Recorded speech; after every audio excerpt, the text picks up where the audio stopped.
Hello dear friends, स्वागत है आपका यूरेका क्लासेस में। आज हम अपोप्टोसिस की सीरीज 3 पढ़ने वाले हैं कि अपोप्टोसिस के बारे में हमने जनरल इंट्रोडक्शन पढ़ा, हमने सी एलिगेंस के अंदर अपोप्टोसिस पढ़ा, कुछ और बातें हमने जो इम्पोर्टेंट थी उन बातों के बारे में हमने बातें की, और आज हम पढ़ने वाले हैं अपोप्टोसिस का एक्सट्रिंसिक पाथवे। तो देखिए, अपोप्टोसिस के एक्सट्रिंसिक पाथवे से पहले हम पढ़ना पड़ेगा कि कैस फेज, क्योंकि ये कई प्रकार के कैस फेज होते हैं। तो कौन कौन से कैस फेज होते हैं? तो कुछ केस फेज ऐसे होते हैं जो इन्फ्लामेशन कोज करते हैं, जिसको हम बोलते हैं इन्फ्लामेटरी कैस फेज। इन्फ्लामेटरी कैस फेज, इन्फ्लामेटरी कैस फेज होता है 1, 4, 5। ये 1, 4, 5। इसके बाद में जो केस फेज होता है, यानी कि ये इन्फ्लामेशन कोज करते हैं, ये केस फेज क्या काम करेंगे? इन्फ्लामेशन कोज करेंगे। और नेक्स्ट केस फेज जो होते हैं वो इनिशिएटर केस फेज होते हैं। Initiator case phase, initiator case phase जो होंगे वो होंगे 2, 4 हो गया, 5 हो गया, 6 हो गया, 2, 8, 9, 10। ये केस फेज जो होते हैं वो इनिशिएटर केस फेज होते हैं। और थर्ड कैटेगरी जो है वो एग्जीक्यूशनल केस फेज की होती है। Executional case phase, executional case phase होंगे, ये होगा 3, 6, 7। 3, 6, 7। तो ये टोटल 10 क्लास है केस फेज की। केस फेज 1, 4, 5 क्या कर रहे हैं? इन्फ्लामेशन कोज कर रहे हैं, या इन्फ्लामेटरी केस फेज बोलते हैं। केस फेज 2, 8, 9, 10 क्या कर रहे हैं? इनिशिएटर केस फेज है। जैसे कि मान लो आपका सिड 3 था, ये सी एलिगेंस में आपने पढ़ा सिड 4। सिड 4 के बारे में पढ़ा, ये किसको एक्टिव कर रहा था? सिड 3 को एक्टिव कर रहा था। तो यहां पर आप क्या देखोगे कि ये तो होता है इनिशिएटर केस फेज, और ये होता है एग्जीक्यूशनल केस फेज, या हम इसको इफेक्टर केस फेज भी बोल सकते हैं। ये क्या है? इफेक्टर केस फेज भी हो सकता है। यानी कि ये सिड 3 क्या एक्टिव कर रहा है? सिड 4 है वो सिड 3 को एक्टिव कर रहा है। यानी यहां पर सिड 9 है, हो सकता है सिड 3 को एक्टिव करेगा। सिड 8 है, हो सकता है सिड 6 को, केस फेज 6 को एक्टिव करेगा। तो इस प्रकार से जो है ये केस फेज, ये भी एक प्रकार के केस फेज होते हैं, लेकिन ये इनवर्टिब्रेट में होता है तो इनको नाम अलग मिल गया। तो इस प्रकार से क्या होगा कि ये कुछ केस फेज हैं। अब इसमें देखिए, इंट्रिंसिक पाथवे के और एक्सट्रिंसिक पाथवे के केस फेज भी अलग होते हैं। जैसे कि मान लो एक्सट्रिंसिक पाथवे का जो केस फेज होता है वो 2, 8, 10 होता है। ये 2, 8, 10 ये एक्सट्रिंसिक पाथवे का केस फेज होता है। और इंट्रिंसिक पाथवे का केस फेज होता है वो केस फेज 9 होता है।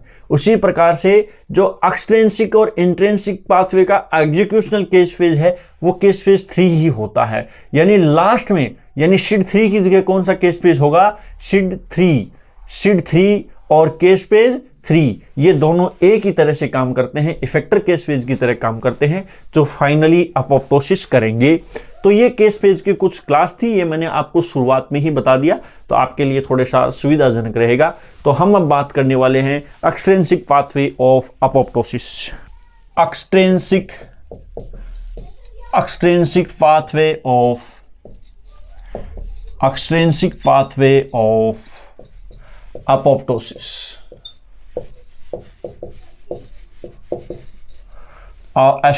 Pathway of apoptosis. Extrinsic pathway क्यों होगा? हो सकता है कि कोई वायरल इन्फेक्टेड सेल, है, या जनरली किसी सेल्स को, जैसे डेवलपमेंटल प्रोसेस, इन सब चीजों के थ्रू किसी को जनरली अपोप्टोसिस में जाना होगा, किसी भी वजह से कोई वायरल इन्फेक्टेड सेल है। तो इसका मतलब क्या होगा कि अब ये कहां क्या करना है? इसको अपोप्टोसिस में जाना है। तो देखिए, अपोप्टोसिस की सबसे पहले शुरुआत होती है, और ये शुरुआत होती है TNF, ट्यूमर नेक्रोसिस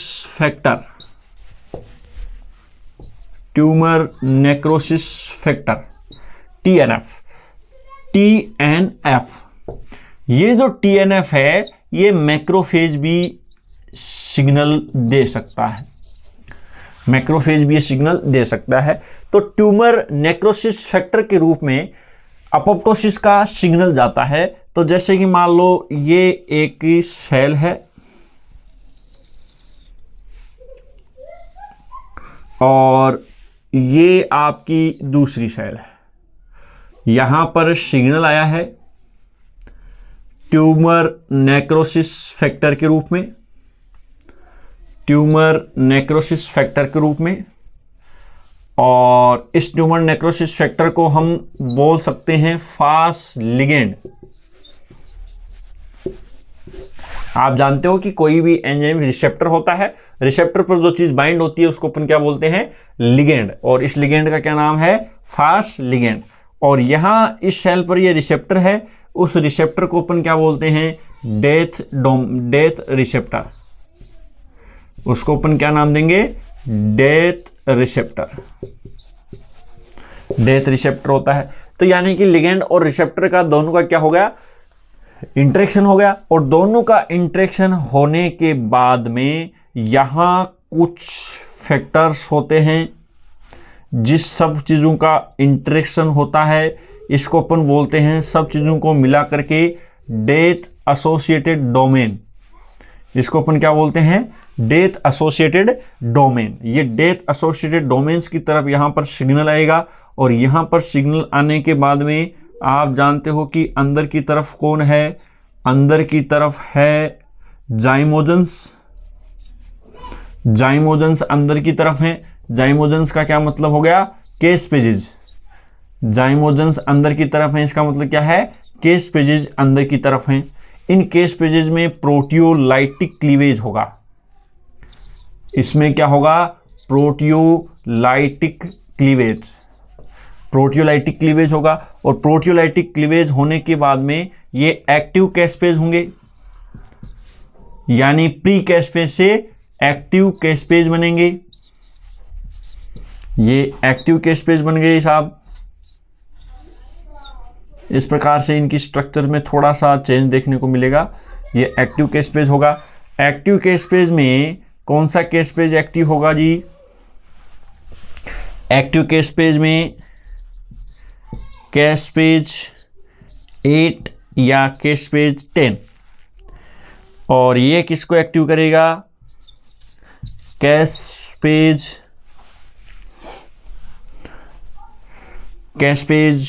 3 को, कैस्पेज 3 है वो अपोप्टोसिस करवा देगा,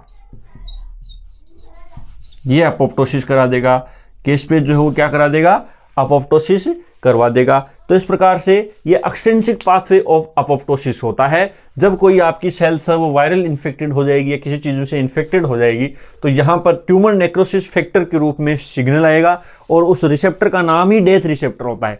यानी जो सेल्स को मारेगा उस रिसेप्टर का नाम ही क्या होता है, डेथ रिसेप्टर। इनके बीच में जब सिग्नलिंग होगी तो क्या होगा, अंदर ये अंदर की तरफ सिग्नलिंग आएगी, जहां पर डेथ डोमेन का फॉर्मेशन होगा। अंदर की तरफ काफी जीन्स इसमें होती हैं, डेथ एसोसिएटेड डोमेन होता है, DRDP होता है, काफी सारी जीन्स हैं। वो फाइनली क्या करा रही हैं, जाइमोजेंस में प्रोटियोलाइटिक क्लीवेज करा रही हैं। यानी कैस्पेज इनएक्टिव स्टेज में थे, ये कैस्पेज एक्टिव स्टेज में हो गए, और कैस्पेज एक्टिव होते कैस्पेज 8 या 10 एक्टिव हुआ, जिससे कैस्पेज 3 एक्टिव हुआ। इसका मतलब ये आपका इनिशिएटर कैस्पेज है, ये कैस्पेज 8 और 10 क्या है, इनिशिएटर कैस्पेज, और ये कैस्पेज 3 है, ये क्या है, एग्जीक्यूशनल कैस्पेज या इफेक्टर कैस्पेज। ये क्या करा रहा है, अपोप्टोसिस। तो इसने फाइनली क्या करवा दिया है, अपोप्टोसिस करवा दिया, और अपोप्टोसिस फाइनल हो गया। इसका मतलब ये आपका एक्सटेंसिव पाथवे अपोप्टोसिस का कंप्लीट भी हो गया। तो देखिए, इसमें मैंने आपको एक छोटा सा इंट्रोडक्शन दिया है। वैसे आगे हम ये भी पढ़ेंगे, एक लास्ट वीडियो और बनाएंगे जिसमें हम ये पढ़ेंगे कि जो केस फेज होता है वो इंट्रिंसिक और एक्सट्रिंसिक दोनों साथ में ही चलता है। तो जो इंट्रिंसिक केस फेज या इंट्रिंसिक पाथवे होता है अपोप्टोसिस का, वो इंट्रिंसिक पाथवे काफ़ी ज़्यादा इंपॉर्टेंट होता है, क्योंकि इसमें बहुत सारी जीन्स प्रेजेंट होती हैं इंट्रिंसिक पाथवे ऑफ अपोप्टोसिस में। तो intrinsic pathway of apoptosis plus हम ये देखेंगे कि इंट्रिंसिक और एक्सट्रिंसिक दोनों एक दूसरे से कैसे जुड़े हुए होते हैं। हम फाइनली अपोप्टोसिस को कंप्लीट कर पाएंगे। इसके अलावा हम एक चीज़ ये भी पढ़ेंगे, हम ये क्या पढ़ेंगे कि कैंसर सेल में अपोप्टोसिस नहीं होता, कैंसर सेल में अपोप्टोसिस नहीं होता। यानी कि कैंसर सेल अगर मरी जाती, मान लो कैंसर सेल का अपोप्टोसिस हो ही जाता, इसका मतलब तो आपको कैंसर होती ही नहीं, फिर तो कैंसर को कैंसर ही नहीं बोलते। इसका मतलब क्या प्रॉब्लम आ रही है कि कैंसर में कहीं ना कहीं क्या नहीं हो पा रहा, अपोप्टोसिस नहीं हो पा रहा। उसकी क्या वजह हो सकती है? तो उसकी वजह ये हो सकती है कि कैंसर सेल में अपोप्टोसिस रजिस्ट करने की कैपेसिटी होती है, क्योंकि उनके पास में होता है डिकोय रिसेप्टर। एक रिसेप्टर है जिसका नाम क्या है? डिकोय रिसेप्टर। अब जैसे कि मान लो ये tumour necrosis factor death receptor पर बाइंड हो रहा है, तब जाकर के ये लिगेंड और आपका रिसेप्टर का इंटरेक्शन हो रहा है। लेकिन ये जो लिगेंड है ये डिकोय रिसेप्टर पर बाइंड होना शुरू हो जाएगा। अब डिकोय रिसेप्टर तो केस पेज को एक्टिव नहीं करेगा, और केस पेज को एक्टिव नहीं करेगा, इसका मतलब ट्यूमर नेक्रोसिस फैक्टर डायरेक्टली किसके पास चला जा रहा है? डिकोय रिसेप्टर से जुड़ता जा रहा है, जिसकी वजह से अंदर कोई हलचल नहीं होगी, कोई अपोप्टोसिस नहीं हो रहा। इस वजह से कैंसर सेल्स में अपोप्टोसिस भी नहीं होता। तो आप ये चीज एक छोटी सी बात है, हालांकि ये खूब बड़ी, अपन इसको बढ़ा सकते हैं कि कैंसर सेल्स के पास में अपोप्टोसिस करने की, रजिस्ट करने का कैरेक्टर पाया जाता है, क्योंकि कैंसर सेल्स जो हैं वो इमोर्टल होती हैं, वो सेल्स कभी मरती नहीं हैं, क्योंकि वो अपोप्टोसिस को रजिस्ट करती है। क्यों करती हैं? क्योंकि उनमें डेथ रिसेप्टर की जगह डिकोय रिसेप्टर प्रेजेंट होता है, जिसकी वजह से उसमें जो ट्यूमर नेक्रोसिस फैक्टर या जो डेथ सिग्नल जो है वो सिग्नल डिकोय रिसेप्टर के पास में जुड़ेगा, जिसकी वजह से डिकोय रिसेप्टर है केस पेज को एक्टिव नहीं कर पाता, और केस पेज को एक्टिव नहीं कर पाता तो उसमें कभी अपोप्टोसिस भी नहीं हो पाएगा। तो ये कैंसर सेल्स का कॉन्सेप्ट भी आप ध्यान में रखें कि कैंसर सेल्स में अपोप्टोसिस नहीं होता है, इस वजह से कैंसर होता है। तो हम मिलेंगे इंट्रिंसिक पाथवे के साथ साथ, तब तक आप रुके रहें।